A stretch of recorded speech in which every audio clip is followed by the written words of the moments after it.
siapa sebenarnya yang punya passion untuk, katakanlah, punya passion anti korupsi, punya passion membangun kesejahteraan, punya passion membangun keadilan, punya passion membangun yang kita sebut sebagai kesetaraan, dan kemudian hal-hal lain yang terkait langsung tidak langsung dengan kebahagiaan warga DKI. Kan kita lihat baru 2 tahun ditinggalkan aja udah mulai ngaco kan?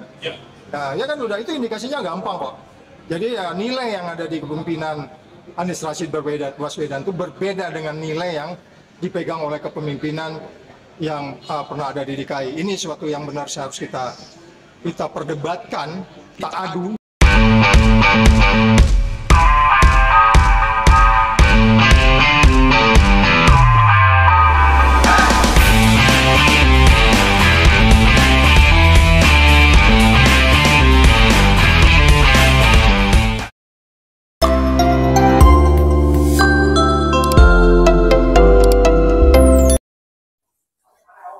Assalamualaikum warahmatullahi wabarakatuh.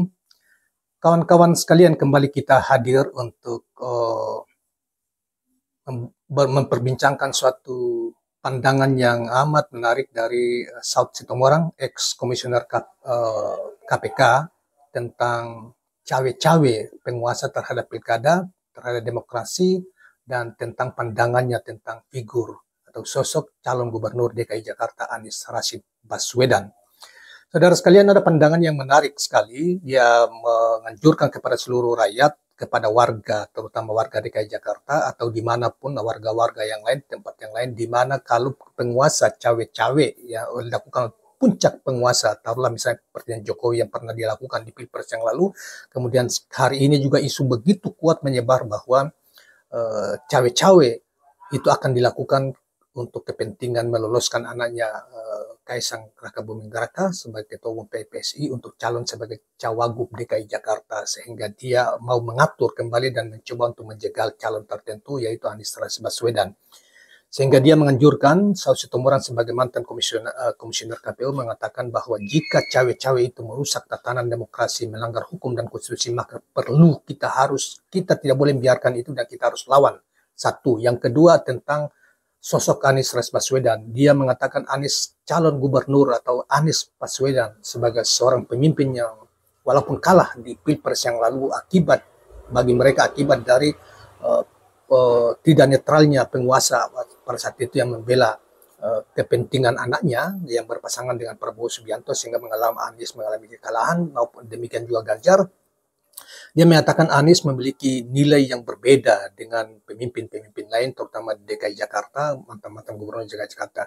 Dia adalah seorang yang memiliki visi yang jelas, terang, memiliki integritas yang kokoh, bahkan memiliki pandangan-pandangan kerakyatan yang luar biasa, dan sejalan dengan konstitusi, yaitu memperjuangkan nilai demokrasi, memperjuangkan nilai-nilai keadilan, memperjuangkan nilai-nilai kesetaraan, dan lain sebagainya.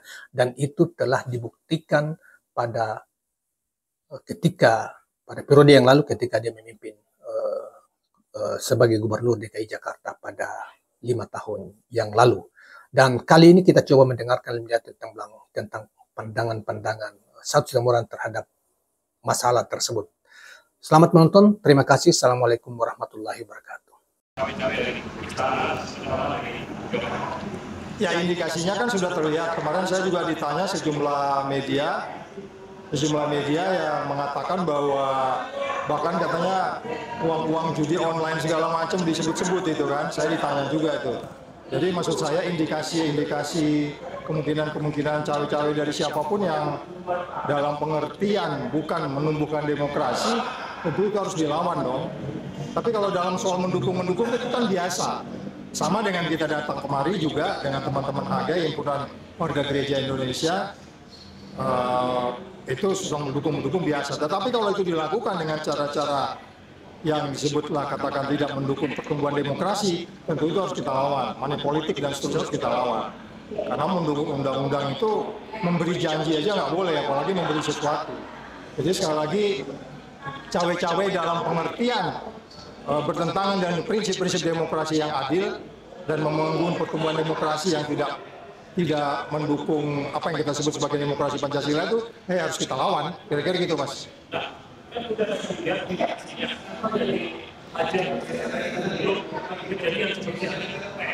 Oh, nggak bisa dong, kan peristiwa itu mesti terjadi dulu. Tetapi untuk kemudian kita menjaga, ini kan menghimbau ke seluruh warga DKI. Silakan melihat siapa sebenarnya yang punya passion untuk, katakanlah, punya passion anti korupsi, punya passion membangun kesejahteraan, punya passion membangun keadilan, punya passion membangun yang kita sebut sebagai kesetaraan, dan kemudian hal-hal lain yang terkait langsung, tidak langsung dengan kebahagiaan warga DKI. Kan kita lihat baru 2 tahun ditinggalkan aja udah mulai ngaco kan? Ya kan udah, itu indikasinya gampang kok. Jadi ya nilai yang ada di kepemimpinan Anies Rashid Baswedan itu berbeda dengan nilai yang dipegang oleh kepemimpinan yang pernah ada di DKI. Ini suatu yang benar harus kita perdebatkan, kita adu, dan kita himbau masyarakat untuk menentukan pilihannya, gitu. Ya, paling tidak ada perlawanan kalau misalkan sudah dijelaskan MA, itu kan sudah mengubah dalam tanda petik ada masalah panas sebelum. Apa yang akan dilakukan oleh warga? Ya, yang paling penting adalah Anda menyadari dulu ada sesuatu proses yang nggak benar. Ketika prosesnya nggak benar, tentu itu udah jangan dipilih. Udah itu aja salah satu-satunya, jangan dipilih. Kita harus memilih sesuatu yang pasti daripada memilih yang tidak pasti. Sudah tentulah ada suatu proses yang tidak baik. Tentu kita civil society harus turun untuk melakukan check and balance itu, memberikan respon terhadap semua itu. Tapi ketika putusan itu sudah diputuskan dalam pengertian hukum, nah tentu kita harus melakukan dengan upaya hukum juga. Nah sekarang ini kan kita upayanya politik, masuknya di politik. Politik itu adalah mengajak nalar masyarakat untuk menilai siapa yang sebenarnya bisa membawa ibu kota kita ini, jangan lupa ini masih ibu kota, membawa ibu kota ini ke tempat di mana menjadi tumpuan bagi warganya, dan dia harus jadi contoh bagi seluruh daerah-daerah lain di Indonesia. Ini kan persoalan di negeri kita, ini krisis kepemimpinan yang menjadi contoh. Nah, Anies Rashid Baswedan bisa jadi contoh di situ. Ya. Satu lagi, ini kan sudah ada indikasi, kalau cuma menghimbau kepada rakyat itu kan enggak bisa.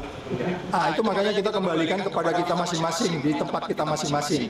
Agai sebagai apa, partai politik sebagai apa, ahli hukum sebagai apa, politis sebagai apa, dan mereka bekerja sendiri-sendiri sesuai dengan kompetensinya, sesuai dengan passionnya. Nah kalau kita sebetulnya sudah menyatakan dengan tegas kok, itu jangan dipilih orang yang begitu-begitu, dan kita harus menolak itu.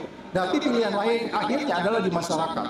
Bagaimana masyarakat bisa melihat Indonesia dibangun ke depan, dan bagaimana menyiapkan pemimpin ke depan. Nggak ada pemimpin yang ujuk-ujuk. Saya selalu mengatakan tidak ada orang tiba-tiba jadi baik, atau ada orang tiba-tiba jadi jahat, nggak ada. Makanya kita lihat jejak karir Anies itu terus konsisten integritasnya, dan itu yang harus dipilih. Jadi jangan memilih sesuatu yang tidak baik, dan rakyat harus disadarkan dengan nilai-nilai itu. Itu yang paling penting. Oke, sebagai penutup kira-kira apa yang Bang Saud saat ini sampaikan soal. Ya, tadi kan di dalam dengan Presiden PKS saya menjelaskan kenapa Indonesia indeks persepsi korupsinya 34. Ya kan, Elon Musk datang ke sini malah jualan parabola sama jualan pulsa kan. Nah, agak berbeda Elon Musk video call sama Anwar Ibrahim, indeks persepsi korupsinya Malaysia itu 50. Iya kan? Nah, dia janji mau investasi di sana. Jadi persoalan negeri kita itu tetap korupsi. Dan kita percaya, dan kita benar-benar meletakkan benar-benar, mengharap benar-benar bahwa pada posisi itu Anies adalah Anies adalah pemimpin yang akan mengarahkan orang-orang untuk kemudian memiliki passion anti korupsi, dan kepemimpinan itu memang nggak bisa datang begitu saja. Itu sebabnya dari awal, sejak dari Pilpres kemarin juga kita mengatakan risiko korupsi itu tinggi bila diberikan kepada orang-orang yang tidak memiliki integritas. Kita nggak boleh lagi mempertaruhkan negeri ini dengan indeks persepsi korupsi yang terus jatuh sampai hari ini menjadi 34. Ya, saya pikir itu dulu, dan kita berharap